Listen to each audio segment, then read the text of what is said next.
हरिओम दोस्तों, स्वागत है आपका free study bye Lodhi sir के यूट्यूब चैनल पर। मैं कृपाल लोधी।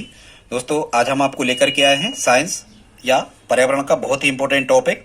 ये दोस्तों किसी भी प्रकार के कॉम्पिटिटिव एग्जाम की तैयारी यदि आप कर रहे हैं और यदि उसमें पर्यावरण या ईवीएस पूछा जाना है या साइंस पूछे जाना है तो निश्चित रूप से यहाँ से प्रश्न आने वाले होते हैं।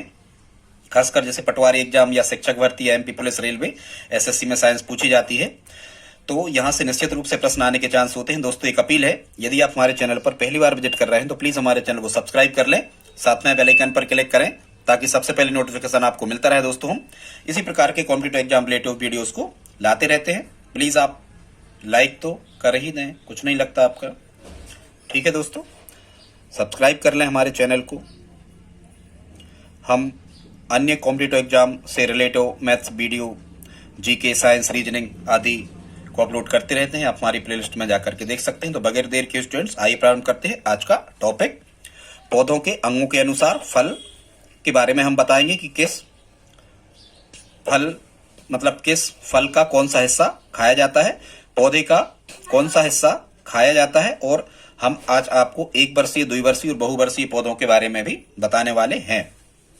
सबसे पहले दोस्तों, यहां से एक प्रश्न आता है कि निम्न में से कौन सी फसल है जो जड़ों का रूपांतरण है, मतलब जिसकी जड़ खाई जाती है। ठीक है, सीधी सी बात ये हो गई।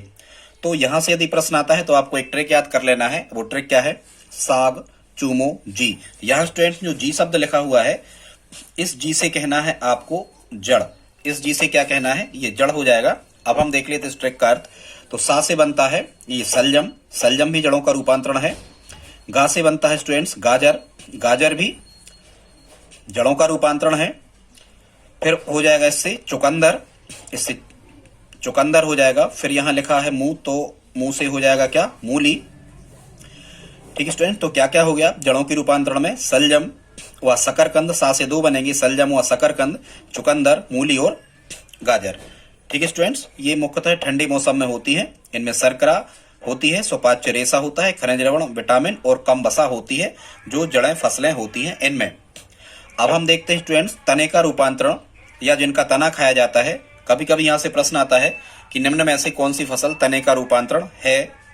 तो यहाँ स्टूडेंट्स एक ट्रिक आपको याद रखना है, या फिर ये भी पूछा जा सकता है कि जिनका तना खाया जाता है ऐसी फसलें कौन सी हैं। तो यहाँ से एक ट्रिक हमें स्टूडेंट्स याद रखना है। गाना सुना के हद करा दी आपने जी, गाना सुना के हद करा दी जी आपने। यहाँ स्टूडेंट्स एक तो यहाँ लिखा हुआ है गाना, तो गाना से आपको कह देना है गन्ना। ठीक है, गन्ना भी तना का ही रूपांतरण है। फिर यहाँ स्टूडेंट सुना शब्द लिखा है, सुना से बन जाएगा लहसुन, लहसुन भी तने का ही रूपांतरण है। फिर हद से बन जाएगा यहाँ हल्दी। फिर करा लिखा है ट्रिक में, तो करा से हो जाएगा केसर। फिर यहाँ आ शब्द लिखा है, आ से हो जाएगा आलू, पा से हो जाएगा प्याज, और आ से एक और बनेगा अदरक, और आ से एक और बनेगा अरबी, और जी से हो जाएगा जिमीकंद।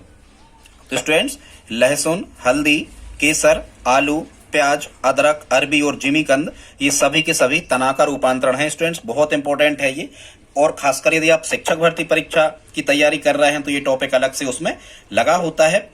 आप प्लीज इस वीडियो को लाइक कर दें और अंत तक आप हमारे साथ बने रहें, तो निश्चित रूप से आपसे यहां से आने वाले सभी प्रश्न बन रहे होंगे।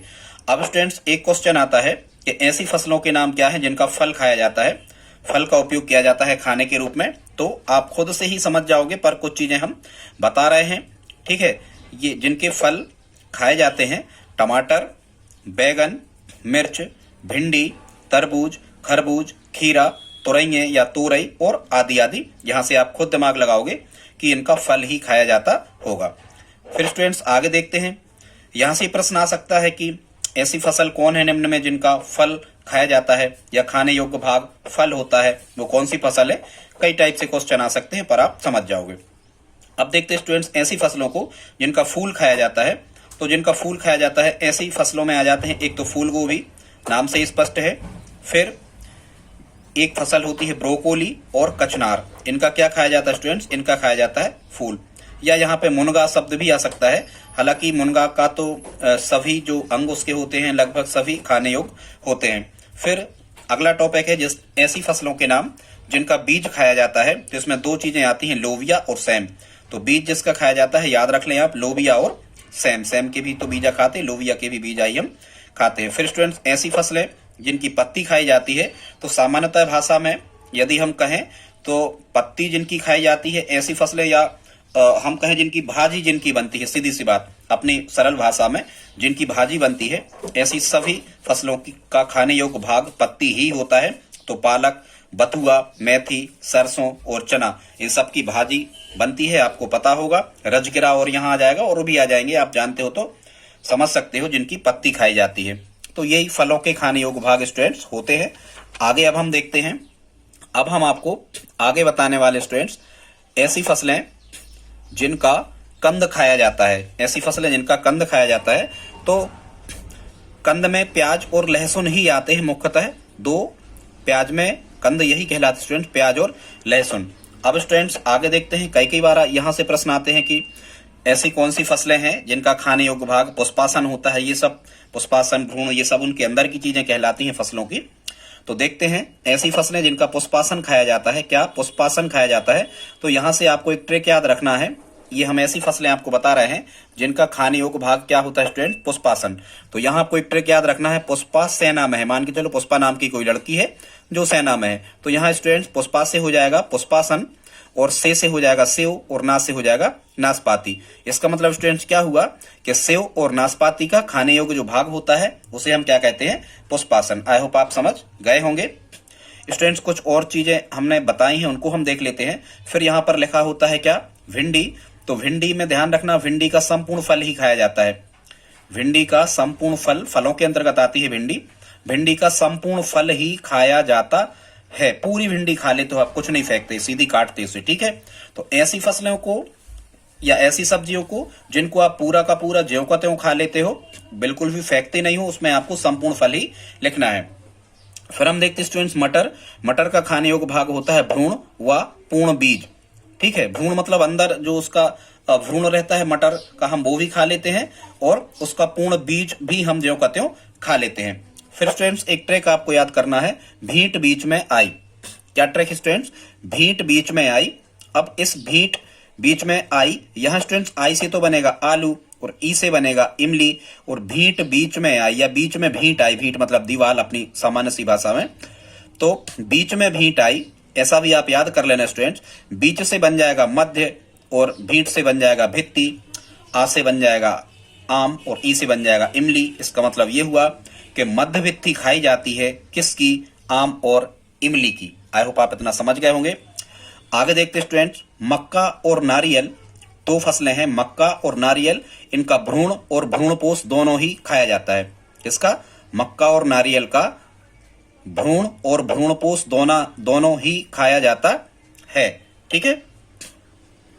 फिर गेहूं, गेहूं का भ्रूणपोष एवं भ्रूण, इसका भी दोनों ही खाया जाता है, ठीक है। अब हम देखते स्टूडेंट्स केला। केला का मध्य और अंतः फल भित्ति, छिकला आप फेंक देते हो तो अंदर का जो मध्य वाला हिस्सा है केला का वो भी आप खा लेते हो, और अंतः फल भित्ति भी उसकी खाई जाती है। यह स्टूडेंट्स एक ट्रिक और आपको याद रखना है, खरबूजा का खिलौना कहाँ रखा है। खरबूजा के रूप में किसी बच्चे को खिलौना दिया गया है, कोई कह रहा है कि खरबूजा का खिलौना कहाँ रखा है, ठीक स्टूडेंट्स। इसका मतलब क्या होने वाला है कि खरबूजा यहां लिखा है, ठीक है। फिर यहां क्या लिखा, खिलो शब्द लिखा, खी से बन जाएगा खीरा, और फिर यहाँ लो शब्द लिखा तो लो से बन जाएगा लौकी। मतलब यहाँ तीन फसलें हो गई स्टूडेंट्स। कौन कौन सी फसल हो गई, खरबूजा, लौकी और खीरा, ठीक है। अब कोई बता रहा है कि खरबूजा का खिलौना कहाँ रखा है, तो कोई बता रहा है मध्य भीट पे या अंदर की भीट पे रखा है, ठीक है। तो मध्य भीट पे मतलब इन तीनों फसलों की मध्य भित्ति भी खाई जाती है, और अंदर की भीट पे रखा हो सकता है तो अंतः भित्ति भी खाई जाती है। इसका मतलब क्या हुआ कि खरबूजा, लौकी और खीरा का खाने योग्य जो भाग है वो मध्य भित्ति और अंतः भित्ति दोनों हैं। फिर स्टूडेंट्स आगे देखते हैं सिंघाड़ा। क्या देखते हैं, सिंघाड़ा। सिंघाड़े का जो खाने योग्य भाग होता है वो क्या होता है, बीज पत्र। क्या होता है, बीज पत्र।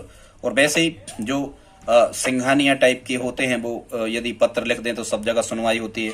ऐसे करके आप इसको याद रख सकते हो कि सिंघाड़ा का क्या खाया जाता है, बीज पत्र। जब भी आप सिंघाड़ा लेने जाओ तो उसको कहना कि भाई हमें बीज पत्र दे दो, ठीक है, इस टाइप से। मूंगफली। मूंगफली में क्या खाने योग्य भाग होता है, भ्रूण, ठीक है। वैसे ही भ्रूण कहाँ फलता है, माँ के शिशु गर्भ में। तो ऐसे करके आप याद रख सकते हो।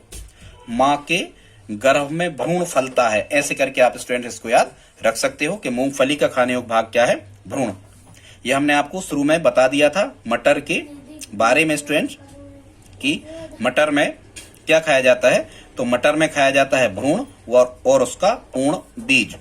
ठीक है, ऐसे याद रखना, किसी ने आपको मटर दिया है तो आप पूरा मटर को ऐसे ही खा गए, बगैर छीले खा गए आप मटर को, तो ये ठीक नहीं लगेगा।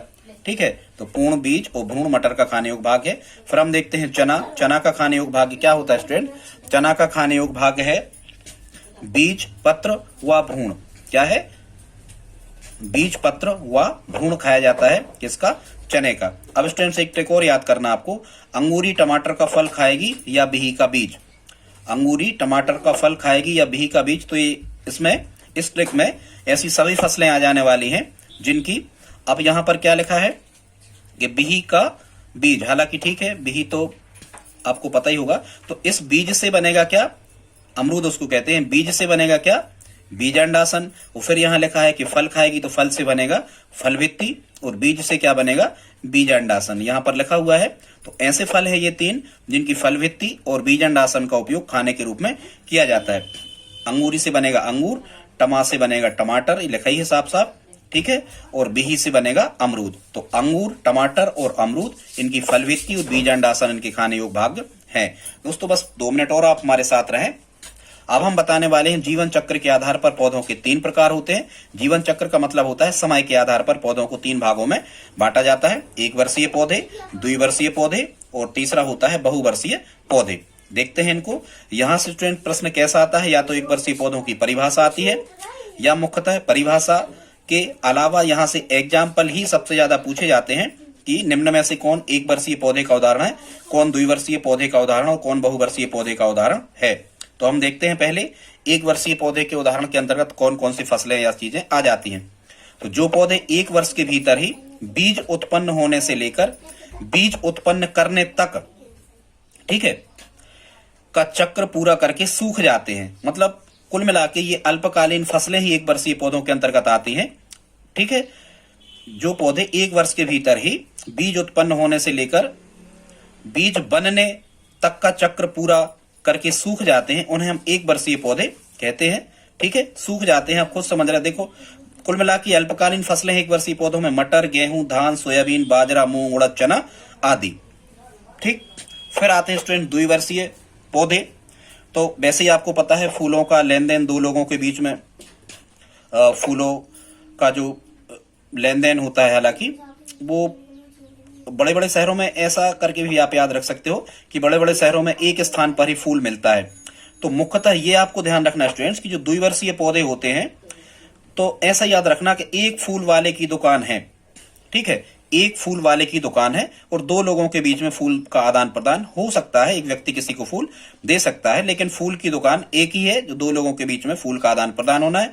इसका मतलब क्या है स्टूडेंट्स कि जितने भी एक फूल वाले पौधे हैं, ध्यान से सुनना, जितने भी एक फूल वाले पौधे होते हैं जिनमें एक फूल ही निकलता है, वो सभी 2 वर्षीय पौधों के अंतर्गत आते हैं। क्या होता है इन पौधों की विशेषताओं में कि ये प्रथम वर्ष में वानस्पतिक संरचनाओं में वृद्धि करते हैं।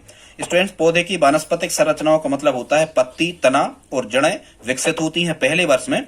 फिर इनको और समय तक यदि लगा रहने दिया जाए एक स्थान पर, तो दूसरे वर्ष में इनमें फूल बनता है और फूल बनने के बाद में दूसरे वर्ष के अंत तक ये बीज भी देने लगते हैं। ठीक है, इनको 2 वर्षीय पौधे कहते हैं, जैसे प्याज, लहसुन, चुकंदर, अजमोद, भिंडी, गोभी और सूरजमुखी। और देखो इन सब में एक फूल लगता है। जितने भी ये हमने यहाँ पर लिखे हुए हैं इन सब में आप ध्यान करो एक फूल ही लगता है। तो जिनमें एक फूल लगता है, एक फूल 2 जनों के बीच में, तो 2 वर्षीय एक फूल लगने वाले सभी पौधे 2 वर्षीय पौधों के अंतर्गत आते हैं।